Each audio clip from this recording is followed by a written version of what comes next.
everyone, welcome back. My name is Emily with CabinetNow.com, and in today's video I will be showing you how to order your tall cabinet box online, as well as how to assemble it with just some wood glue and a few extra hands. So let's get started.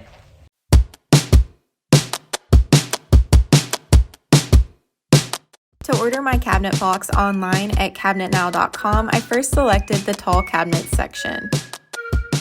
I then selected tall cabinets in maple. And my first option here was the tall cabinet with a 2 equal opening in maple. My width for this cabinet is 25¼ inches. My height is 83½ inches. My depth is 24 inches. And I simply just added to cart and proceeded to checkout.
Overall, this custom tall cabinet box was super easy to assemble with just a few extra hands and some wood glue. If you have any questions regarding assembly, email us or give us a call. We're always happy to help. If you need more information, please feel free to contact us.